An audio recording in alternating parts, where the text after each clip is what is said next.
So kids, this is actually no different than the previous lesson. We're still going to be doing zero product property. It's just that these problems are a little bit harder. We're going to use our factoring skills. We can't forget about that. I'm trying to get this thing to skip. Now look at this problem here.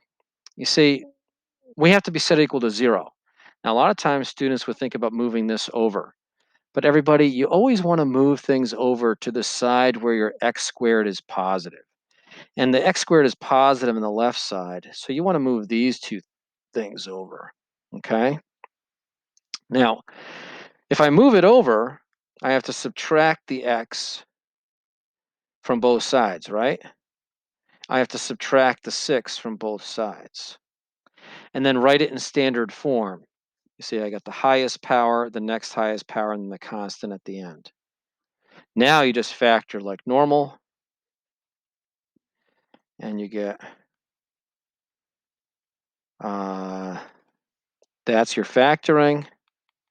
You get -2 and 3. I went fast with the factoring because you guys should be experts at that at this stage. So it's the same thing with number 2 is a little bit messed up. Apologize for this.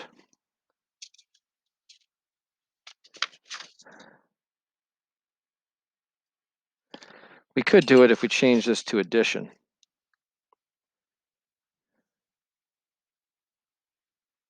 Okay. Remember, you want to have x squared positive. So let's move the 8x over. We move it over by subtracting. And now we can factor. There's no GCF. I'm going to use 5 and 3. Signs are the same. They're both negative.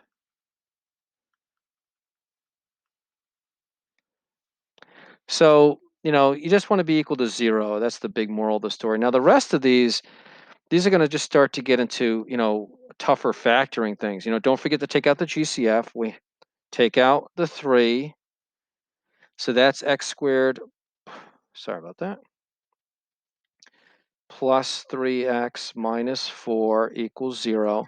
Now, notice how there's not an x with this thing in the front. You still want to write the 3 there, but it doesn't really, you just kind of leave it out there. Now you just factor this thing in here. This is going to be 4 and 1, like this. And you get answers of -4 and 1. You do not get an answer of 0 because there's no x here in the front. And you don't write x equals 3 either. It's just 2 answers. Okay, so remember, GCF, always take out the GCF. You should take out the GCF first here. I'm not going to do this one. You should try to practice it yourself. I'll post the solutions to Canvas. Number 5, take out the GCF. GCF is 3x. Okay, this is 9x squared minus 4. Okay, equals 0. Now remember, what you see here is the difference of squares. So that's 3x and 3x, and that's 2 and 2. One's plus, one's minus. Now you're going to have 3 answers here. Remember, the x in the front gives you 0. This one gives you positive 2/3, and this one gives you negative 2/3. Okay. So I'm hoping that this makes sense. Now, this one's harder because there's no GCF. So you just got to play around with it. Okay. The good thing is, that's 1 is prime. It's got to be 1 and 1. You just have to decide whether this is 6 and 1 or 3 and 2. I'm going to leave that one to you. And don't forget to actually give the answers in the end, okay? It's just good practice. On the next page, again, what you're seeing here is what? You want to be set equal to 0.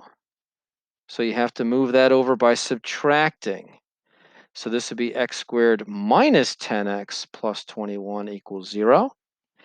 And now you can factor and solve that. Again, I'm going to leave that to you. Okay. Leave that one to you. You want to be set equal to 0, so move that over.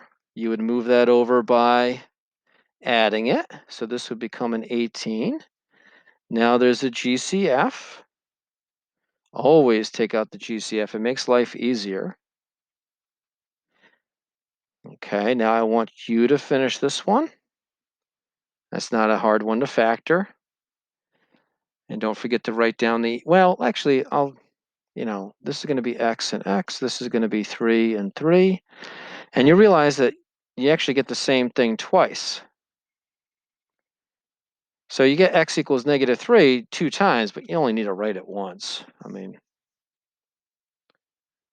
Okay, whoops. Again, take out the GCF. This is equal to 0. That's good. Take out the GCF. GCF is going to be x, and you got one big set of parentheses. Take out the GCF here. Here it's going to be x as well.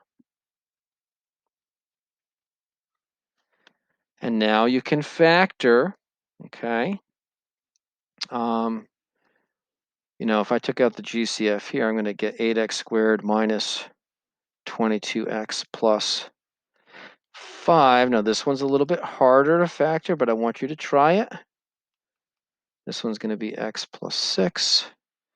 Now remember, there's no more factoring to do here. You just write down the answers.